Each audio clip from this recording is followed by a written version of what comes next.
Il dit que tous ceux qui respirent, nyonso ezopema, ebongi ekumisa nzambe. Yozwi respiration na tongo lelo. Bien aimé. Pema oyo zwi, eza par hasard te. Ndenge otambola bongo, yo kanisi par hasard. Ndenge ozwi olamuki na tongo, na mbeto, obandi kotambola. Ndeko eza par hasard te. Vote ba mingi baza incapable na tongo lelo. Incapable pote alamuka na mbeto. Mbeto ya ye moko asombi wana ba millions de dollars. Mbeto wana ba bengi penza mbeto. Mais po alamuka alokoka te.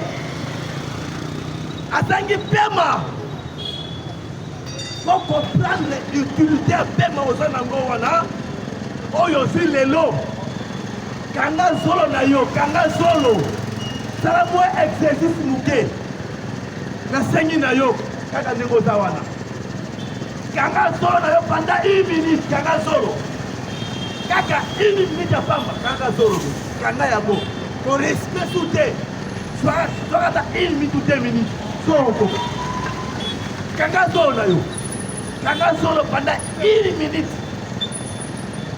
Okomona, oko sentir valeur. Ya pema oza nango wana. Oko sentir motuya. Ya pema oyo oza nango. O comprendre te parce que oza la bonne santé. O tambola. O mimoni kaka yo na yo. Mais kende na ba hôpitaux.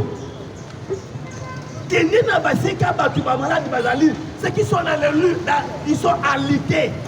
Les Français lobby. Baza alité, balali la mbeto. Asana pasi, incapable pour telema. Mais yo, osana pema. Maya cour, ya régie des eaux. Yo courant, esple na biso. Chaque mois, je fous ta bongo pour na courant. Ozo l'autre quand on a la lumière, on peut foutre un bongo par mois. Mais il là, on fout un bongo. Mais nous, c'est on connaît ça. Mais pema ozana ngwana, on peut si motu ya moni pas dans Nzambe. L'auteur de ce souffle là. L'auteur de ce souffle que tu as ce matin. Bien aimé, il y a un Dieu. La Bible dit dans Actes chapitre 17. Il y a un Dieu qui est l'auteur de ce souffle qu'il y a. Dans les Saintes Écritures que je vais lire ce matin, mais je suis en train d'introduire un peu, juste pour l'introduction à Pamakara. Il veut le dire dans Actes chapitre 17. Ce qui est au Tangi, dans le verset Nango. Dans le verset 26.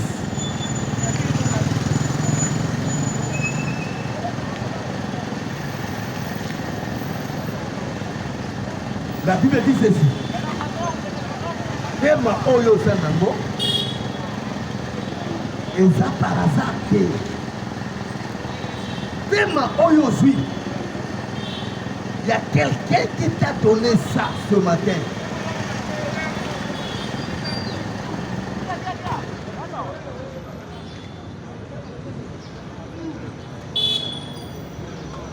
C'est quelqu'un. Il y a un Dieu du ciel. Il y a un créateur. Oyo apesio pema wana. Yewana aza auteur. Azalim auteur to mobandisi ya pema. Oyo zui na tongo lelo. Donc, Acte chapitre 17, verset 25. Il dit, le Dieu qui a fait le monde et tout ce qui s'y trouve, étant le Seigneur du ciel et de la terre, n'habite point dans des temples faits de mains d'hommes. Il n'est point servi par des mains humaines, comme s'il avait besoin de quoi que ce soit. Lui, qui donne à tous. C'est ça les critiques que je vais lire. Je lis ici. Il dit ceci dans verset 25, la partie 2.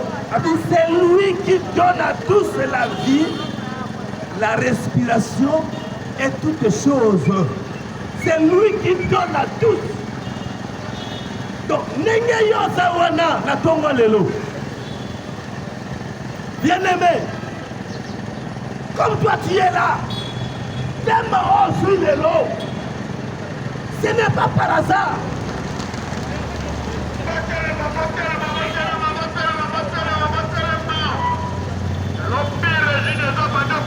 Ce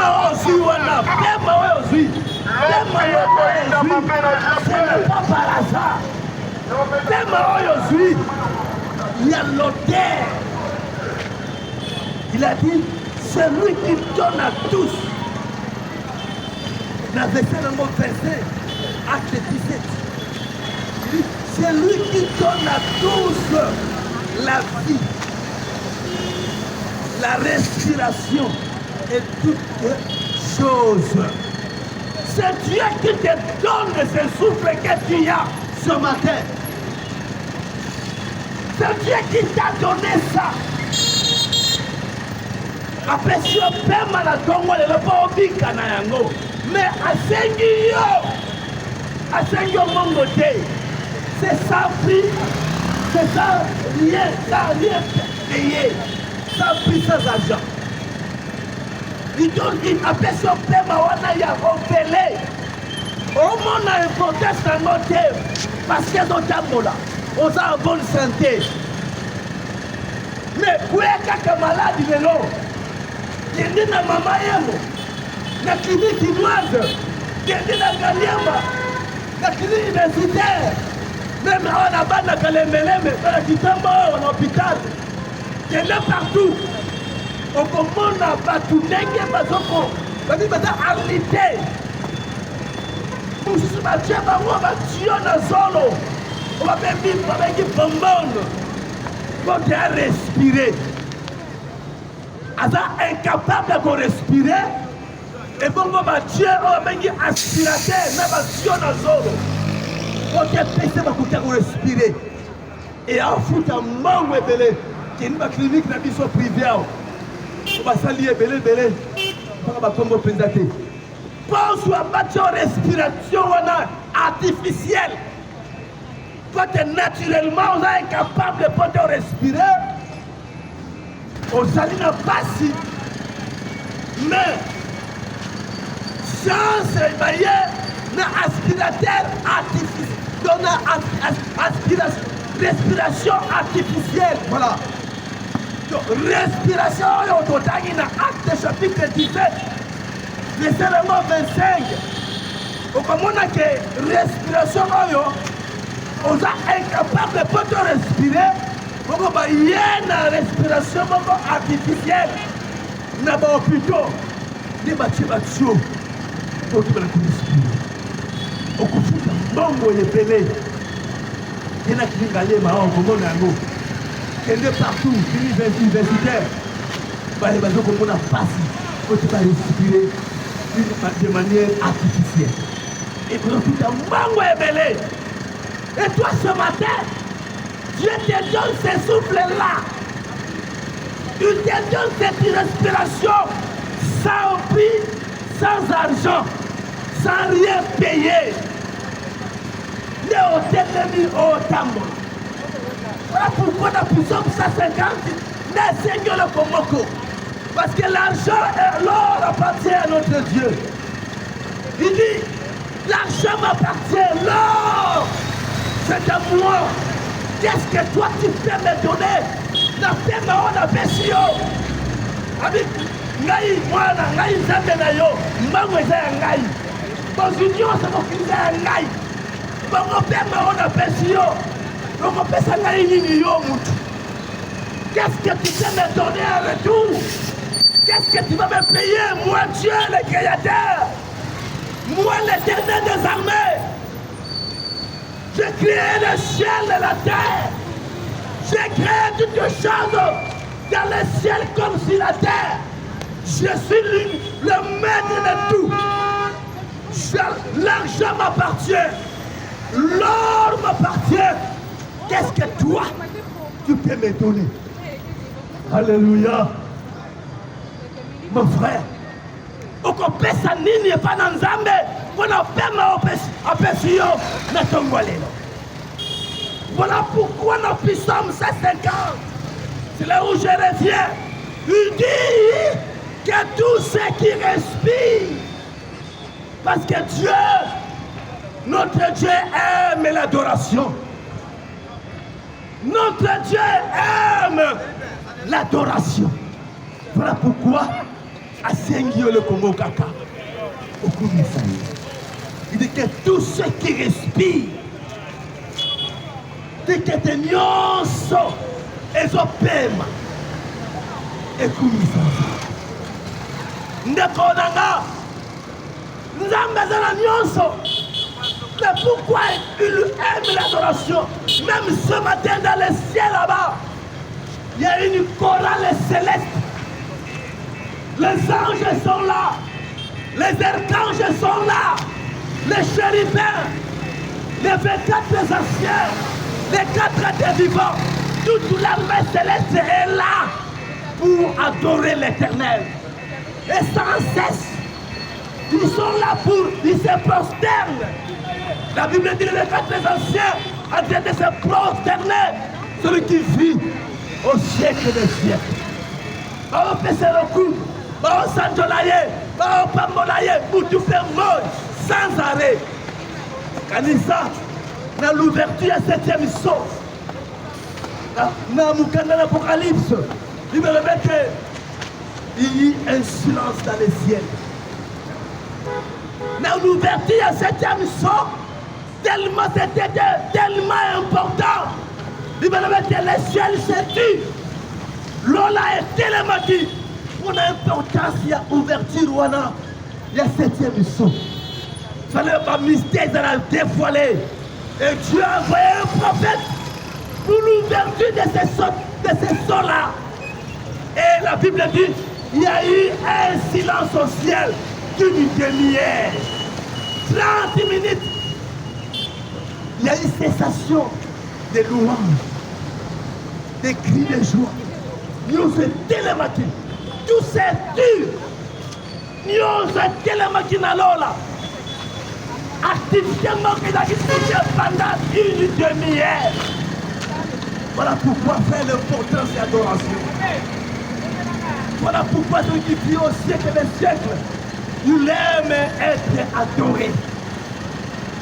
Et c'est ce qui te demande ce matin. Partout aux alliés, partout aux amis, d'accord. D'attendre le Bukama Bolongo. Bukama Bolongo na yo. Lève tes mains. Dès Timothée, l'objet dans l'épître de Timothée, que toutes les mains soient élevées. Dans chaque endroit, dans chaque lieu, que les mains s'élèvent pour adorer celui qui vit au siècle des siècles. Pour adorer le roi des rois. Partout où on s'allie, quel que soit l'endroit où on soit mis, de côté les mains. Allez chemin et commencez à adorer celui qui vit au siècle des siècles, l'Éternel des armées, le Dieu tout-puissant, le Créateur des cieux et de la terre, celui qui tient les temps et l'éternité, celui qui tient tout l'univers entre ses mains, celui qui règne par-dessus tout. Celui qui règne sur toutes choses. Il règne sur tous les animaux. Il règne sur tous les eaux du ciel. Et sur toute personne sur la terre. Il règne partout. Même là-bas aux États-Unis, c'est lui qui domine là-bas. Là-bas à Russie, même là-bas à Boulumbu, même ici à Kinshasa, dans le monde entier, partout. Il est celui qui règne. Et il domine. Et il est l'adorable. Notre Dieu est adorable. Il est adorable. Il aime l'adoration. Voilà pourquoi ce matin, Dieu a salué grâce, mon frère, ma sœur. Et le cas évangile. Écoutez la parole de l'Éternel. Dieu t'appelle pour l'adorer ce matin. Dieu t'appelle pour adorer, au Koumisaye, pour a fait ma fessio. Voilà pourquoi je t'invite ce matin. Mets-toi à genoux, là toi tu es. Pour que ma bolongo, voilà qu'on remercie. De qu'on soit la reconnaissance. Si quelqu'un, si par exemple aujourd'hui, a invité notre président, a béni de Yaka Lelo et Painangai, a fait son invitation, Yaka, Okolia et le Monanga, dans le palais présidentiel. Si le président a invité à 7 heures, je pense que tout le monde au consulateur est insomnie. Combien de consulateur j'ai un rendez-vous avec le président de la République. Dans un rendez-vous, je vais à 7 heures. Je vais à Ngale Makuna. Et aussi, rendez-vous à 7 heures. Tu manges à l'élo. À 7 heures, sois là, 7 heures pile. Je pense que au constat est insomnie. Pour tout le monde, on va rater. On va 4 heures et 2 on va 4 heures et 2 par exemple. Et donc, 4 heures et 2 ok, ce qu'on a déjà. 5 heures et 2 déjà. Ce qu'on fait dans la Maloueka. Donc, c'est pas moi dans Moudi Kuna. On dit on va faire la Kuna dans Tchangou, Musika, dans Bibwa. Quel que soit l'endroit où on va au Koluka, on a un tongo pizza. On s'est préparé ma casse. Les lots à 7 heures, il faut la coupe dans mon compte. Il y a mon pizza fati. Il y a mon fati à Benisinga. Il faut la monnaie. À 7 heures du matin. Bien aimé. On peut se préparer, les négociations sont portées aux rendez-vous. Parce qu'au lieu de raconter le Yona président, dans nos abîmes, si nous devons changer. Parce qu'il y a beaucoup de bénis. D'abord, il y a un président qui a pris sa mort à nos parents. Nous avons un immeuble où il y a 10 niveaux. Attends, on a peut-être combien on peut s'en faire. Déjà, vous avez imaginé grand-mère à Moutabenio. Oh, mais il est important, ça nous doit là. Appelle-nous aujourd'hui. Et pas y a président. On s'attendrait déjà. On commis déjà riche. On a commis déjà. Na pauvreté. Na longwe qui locataire. Parce que les lots, n'a une fachi face à face. N'a une président. Tout le monde a eu la 7 heures. Déjà, il y a un président. Voilà mon frère, l'importance. Aux autres fait ça. Au bon celui qui est fachi, c'était mortel. Président, c'était mortel. Parce que rien ne dit sur la terre. Tout est éphémère. Nous se connectons. Mais au bout, ça a un rendez-vous. Oh, tu n'as jamais correcté Nayango. Quand Dieu t'appelle, mon frère, ce matin, Patio Zawana, est-ce que aujourd'hui m'a rendez-vous? C'est lui qui est au-dessus. Oh, Azali, le roi des rois. Il est le roi des rois. Parce que on a une importance à Nzambe Wanate. Voilà pourquoi négligence est là. Même papa va une église. 80% des Congolais, même partout les Africains, même les Américains, partout les Asiatiques, bato nyonso bazosambela surtout bacongolais 80% sont des chrétiens. Mais rendez-vous wana dans la négligence parce que on doit comprendre nanu te celui que toi celui que tu adores oyebi importance te ya nzambe wana ondima. C'est ici que nous l'église. Nous voulons beaucoup de lâcheté. C'est la moque et ton salité. C'est la partie de ma poubelle. Parce que ma soeur a constaté. Mais il y a un dimanche à décembre. Mais dans la moitié, mon amour, n'est-ce pas sali. Côté Bayebi, un protestant de mon côté, na Oyo, Baote de Koussamé. Nous dans la nanga. Quel que soit l'endroit où on s'allie, est-ce qu'on doit comprendre l'importance à Moutabenguio? Le Dieu que toi tu adores, tu sais qui il est? Est-ce que tu comprends l'importance à Moutabenguio? Celui qui t'invite ce matin, la puissance de ça c'est. Maintenant, juste pour la expression du Dieu. C'est l'importance de celui que toi tu adores. Nous sommes 150. Que tout ce qui respire. Il dit que tout ce qui respire loue l'Éternel. Est-ce que toi tu connais l'Éternel? Est-ce que est-ce que tu comprends ce que toi Mouton Samelaka Oyebiye? Parce que si vous voyez battu, je suis exemple de Fati, notre président, pour qu'on s'en la compare, pour qu'on t'a l'issue Yodan qui s'en a vu. Important, ça mouton, à Benguio, après ce rendez-vous, au bout d'un aïe. On doit s'attendre que nous avons Fati à Benguinga. Président d'être Benguinga. On évite que nous reçoive. Et pas une aïe, on me monnaie déjà.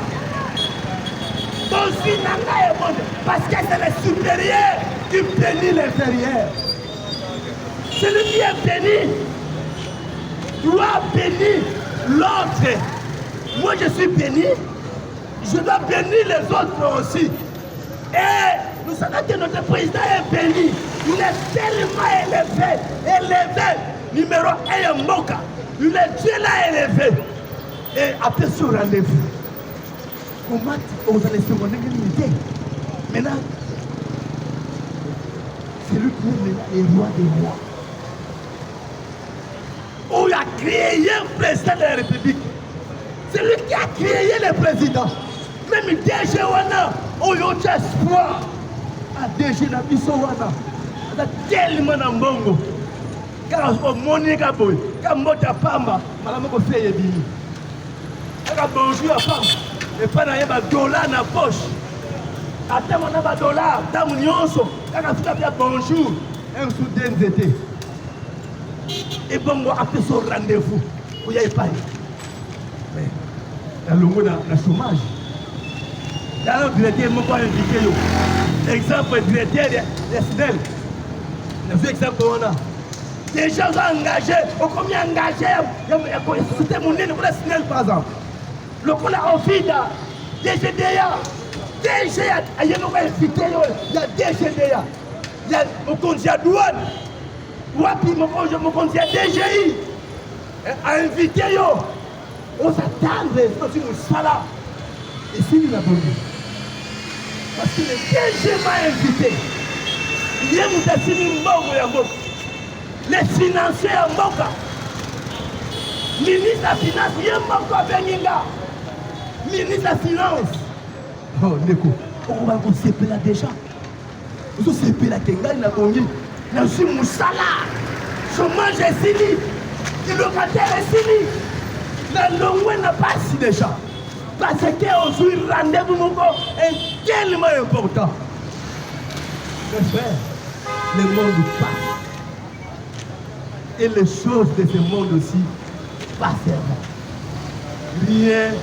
Tout est éphémère sur la terre. Il y a un cantique que nous chantons. Tiens, l'immuable main de Dieu. Tiens, l'immuable main de Dieu. Et espérons les choses éternelles. Il y a, tiens, l'immuable main de Dieu. Nous vous appelons ne combatte pas les choses de ce monde qui pourrissent rapidement.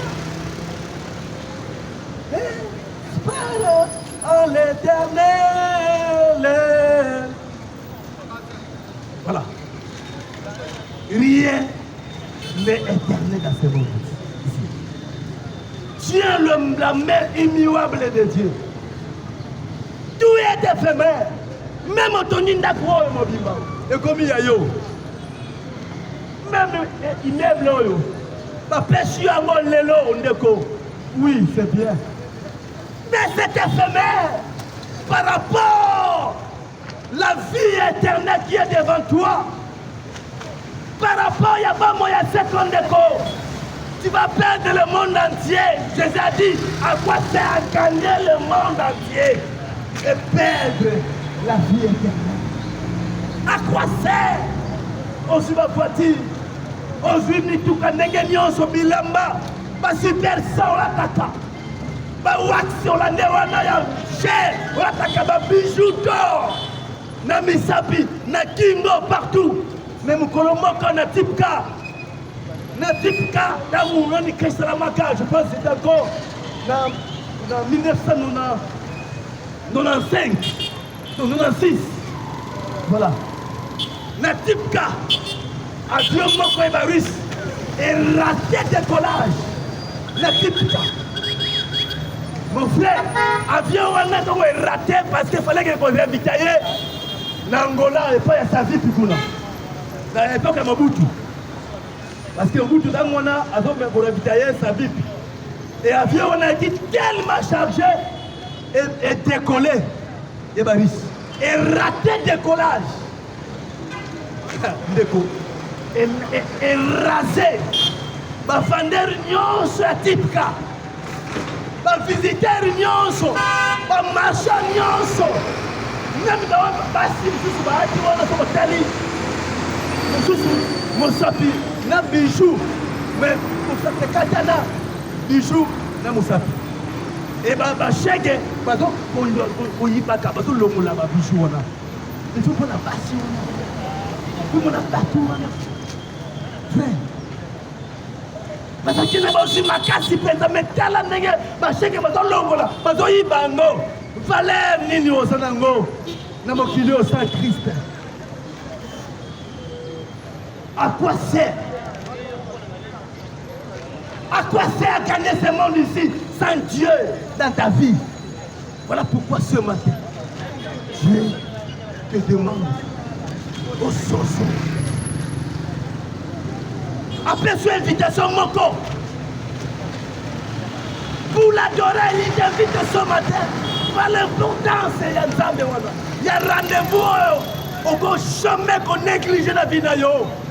Parce que la conséquence, c'est la vie éternelle.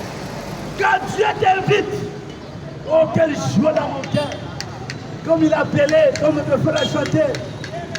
Pételo, abengama qui croit ici. Et c'est bon. Quelle joie. Pételo, abengama qui croit au Seigneur. Oh Simon Pierre. Quelle joie qu'on a Simon Pierre. Quelle joie quand Dieu a raconté Saul sur le chemin de Maouz. Il dit Saul, Saul, pourquoi me fais-tu qui te tue? Saul, autrefois appelé, il était devenu Paul, mais autrefois il était appelé Saul. Mais Acte chapitre 7, oui tu parles. Acte chapitre 9, je veux dire. Il dit Saul, Saul, pourquoi tu me persécutes? Quelle joie! Et Dieu a dit à Paul, Anania, La personne là qui te persécute, c'est le que moi, j'ai choisi pour porter mon nom dans le monde entier. Et c'est mon ennemi. Il va y avoir Paul. Aujourd'hui, c'est un saint. Il est dans la gloire, l'apôtre Paul. Il dit, si cette table sur laquelle j'habite est détruite, il y en a une autre qui m'attend. Même une autre est coupée de l'eau. J'ai encore une autre tente. Et j'ai la vie qui a manque la tente. La côte d'autres en tembo. Ne connaît on comprend le terre. La tonga de l'eau. Pourquoi nous plaisons? C'est pour ramener Bananzab. Ma capote est bien au pied. Comme Pierre l'a dit, je suis en train de vous rappeler ces choses, bien que vous les sachiez. Mais je me tiens comme un devoir de vous rappeler ces choses ici. Parce que mon ami est mort. Mais je te rappelle ça pour comprendre l'importance. Il y a celui que toi tu adores. Celui qui t'appelle ce matin.